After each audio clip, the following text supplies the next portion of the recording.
What's going on, guys? Flying DBZ here, and we're back for another Pokemon Masters video. And I made this kind of video yesterday, but there was a lot that I messed up on and a lot that I missed on as well. So I thought I'd redo it and make a proper version with all the info that I could actually say and provide to help you guys decide if you should summon on the banner. So the banner that we're talking about is this one right here, Lusamine, and this Ultra Beast. I'm not really a fan of the Ultra Beast, so overall, I know she is a very, very strong sync pair, and she probably has, no, I think she has the highest stat in the game as well for offensive. So there's that going for her. But personally, I'm not gonna really summon for someone that I'm not really interested in. I mean, Lusamine, yeah, like, she's really, really cool, but the Ultra Beast, they could have, I mean, I'm not really interested in that, so I'm gonna skip on her. But there's a lot of stuff that you could do to, there's a lot that's going for her. But for the banner itself, for these strike candies or these strike coins that you get over here for summoning, you only get these once. So if you just want to do one summon, 3,000 diamonds or gems, sorry, then you could do that and get one coin. But still, it's not really that great because you only get one. So like at the end of the day, is it really worth it? Because you need a lot of coins in order to get one strike move candy in the exchange shop. So if you are trying to save up and get the strike move candy, is it really worth spending 3,000 gems? And this isn't a Poke Fair like Red, Leaf, and Sigma Suit Blue. So she's gonna be on other banners in the future going onwards. So yeah, her rates are increased on her own banner, of course, because she has a 2% chance, but she's not a Pokefair, so if you want to skip her, you can, because then if you, like, for example, let's say in October, the month of Halloween, Pokemon Masters is going to have a Halloween Signature banner dropping, so if you want to skip on her and wait for October so that you could get a special Halloween sync pair, then you could do that. Because then if you summon for the Halloween banner, then she's gonna be on there too, because she's not a Pokefair, so she's gonna be on every banner going forward. Like if you are trying to summon because of the coin, then I guess you could just do one summon, get the coin, and then that's that. And then if you get lucky and get her in the process of getting the one coin, then cool, you just got two birds with one stone. But it's still not worth it. But I mean, personally, like if you go to her stats, like her stats are very good, so she's gonna be very, very good offensively, and she has Bug Buzz, which is a very good bug type Pokemon, bug move, and then you have Blizzard, a very good AoE ice type move, and then you have Lunge, which lowers the target's attack, and then her sync move is good, and then her passive, she has, if the Pokemon enters the battle with full HP, allows it to endure a single overwhelming hit with 1 HP left. And then you have move gauge refresh, so it's like Charizard in that sense. Every time you use a move, you have a chance to restore 1 move gauge. And then you have positive reinforcements 3, drastically raises the user's attack and special attack when it knocks out an opponent with a move. So if you are like interested in Battle Villa, of course she's going to be very good in there, because once you knock out the 2 side Pokemon, your special attack and physical attack are maxed out basically, which is very, very good. So there's that. So she's definitely going to be good there, but you got to be mindful of using her there because she doesn't have very good defense. So like when they use a sync move, she's going to take a lot of damage. So, but she does have stuff in her grid that we are going to take a look at, that will help her last longer when she gets very low in HP as well. But again, there's a lot of RNG that comes into play with that as well.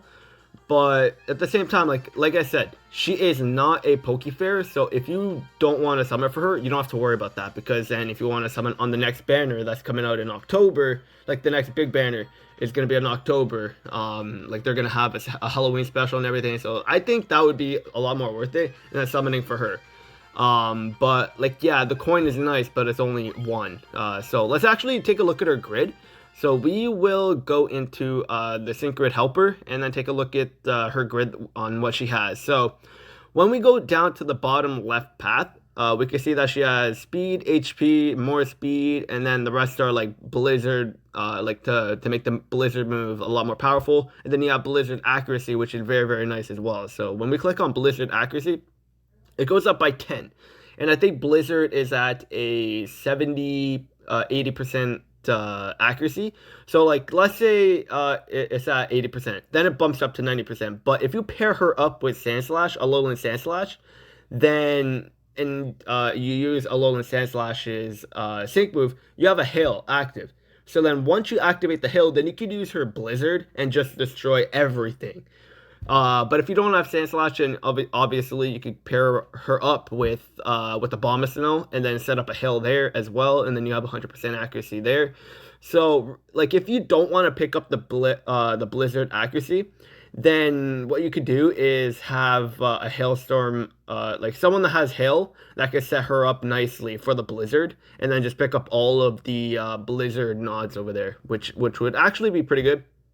And then you have Power Flux 3, which is actually very, very good. And it's only Power Flux 3, but still, anything that increases her attack even more is going to make her a lot more stronger.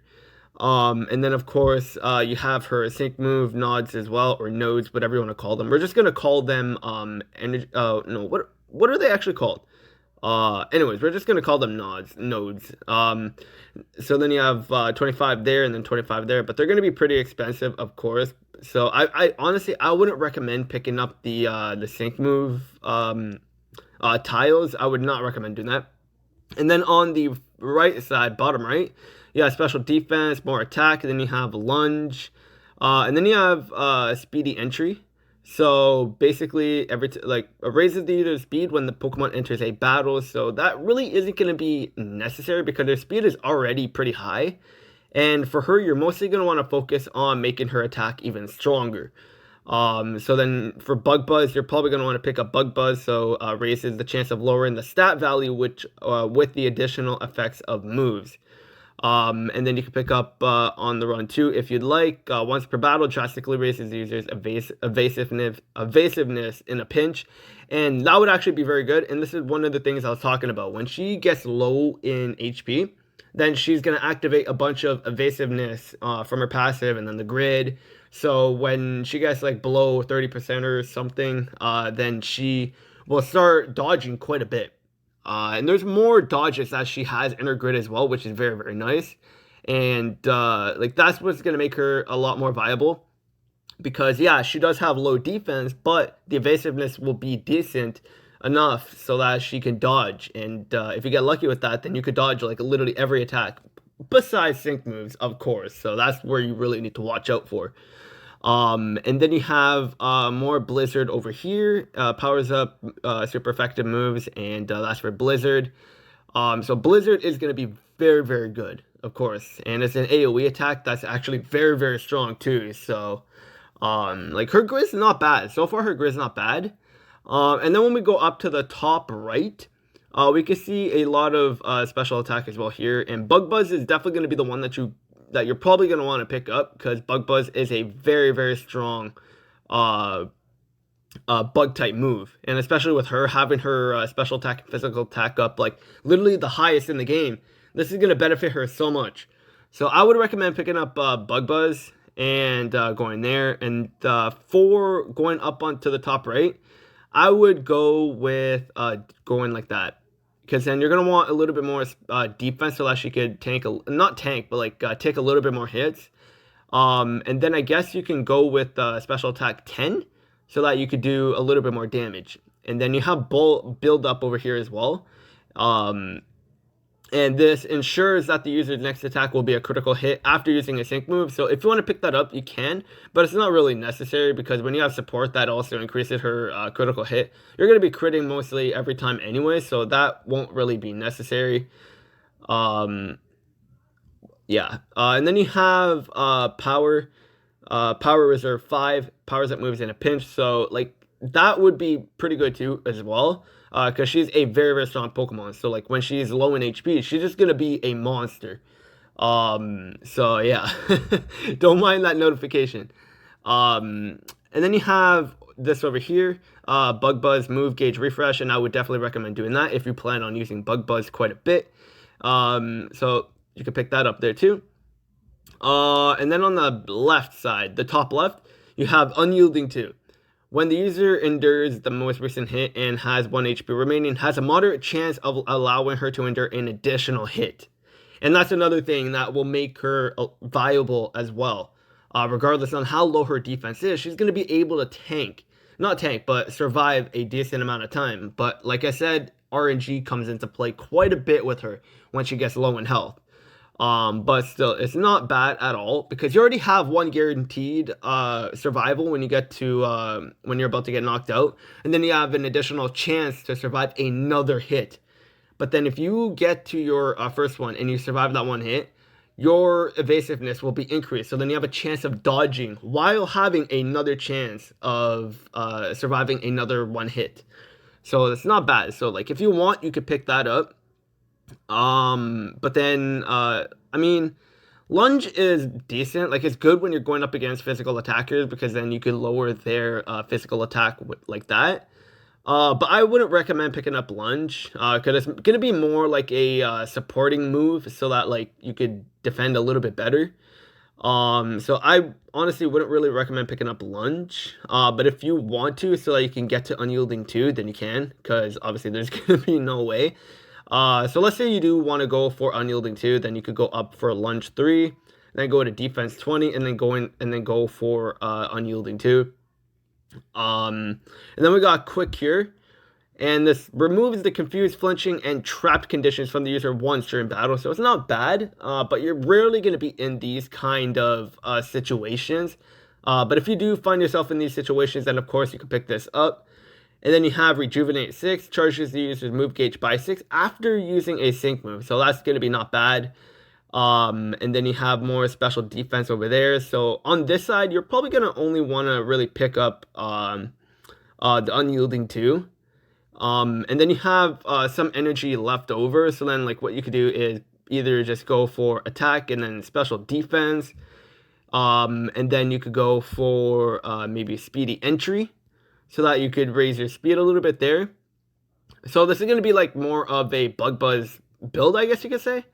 I mean, I'm not really good at building synchros, so I mean, this is probably still not bad. But if you want to go for more like hail, blizzard, I mean, then you could just get rid of all these over here, and then go to like blizzard, of course. So then you could go with the speed. More speed, and then you could go for the blizzard over here for the move gauge refresh, and then go for blizzard there to power up the moves. And then you got blizzard hostile environment. Oh, I actually missed that. Raises the chance of inflicting status conditions with the additional effective moves. So then you have more of a chance of freezing the targets as well, which is very nice. So then if you want, you could pick that up, and then go with blizzard accuracy if you plan on using her without a hail setter. And then you could go for Power Flux 3. And then, of course, you're not going to want to pick this up. The Motherly Love Savage Spin Out, the sick move, basically. That's kind of like, I mean, if you really are relying on sick move, then you could pick that up. But I wouldn't recommend doing that. And then you have 15 energy left. So then, again, you could just go for special defense. And then go for Speedy Entry if you'd like. Or you could just go for all the way here and then go for 1, 2 Bug Buzzes, 3 Bug Buzzes actually. So you could do that if you'd like. This would probably be like more of the optimal build, I guess. I'm just going through this, seeing what would work best. But her grid is not bad. So if you do want to go for, her, she does have a good grid. But like I said, she's not a spotlight summon, so she's gonna be on other banners. Like, yeah, we got the gems over here. I mean, the coin, which is nice, but you only get one. So once you do the first summon, then you're not going to get any more. So, me personally, I think this is not a good idea to do. If you just want to go for a one and done, then you can. Because at least you can pick up one coin. But after that, if you want to go for one summon, then go ahead. But I definitely would not recommend going in for, going all out for her. Because she's not a spotlight or a Pokefair, sorry.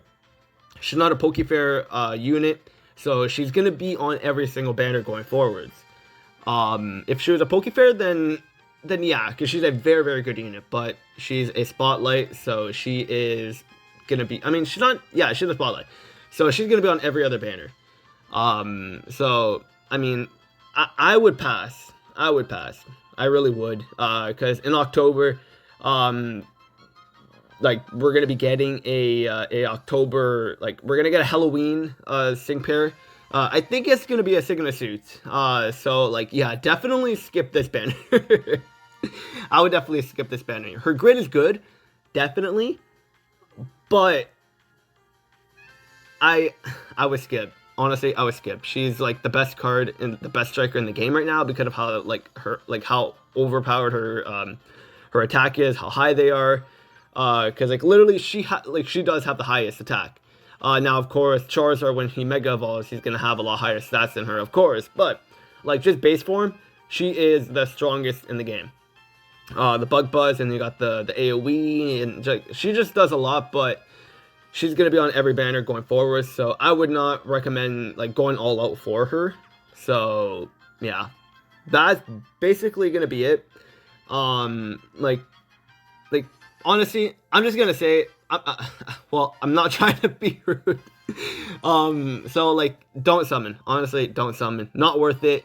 Considering we're getting a Halloween special banner coming in October, definitely skip this one if you really want to go for like one of those limited edition sync pairs. But at the end of the day, don't summon on this banner. I would not recommend it. But that'll be it for the video. Hope this helps you guys on deciding if you should summon or if you should. I mean, if you should summon or if you shouldn't. Don't summon. Like I said, if you want to go for the one and done to get that 1 coin, you can, but it's only 1 coin, so like it's not gonna hurt you if you miss out. But that'll be it, and I'll see you guys on the next video.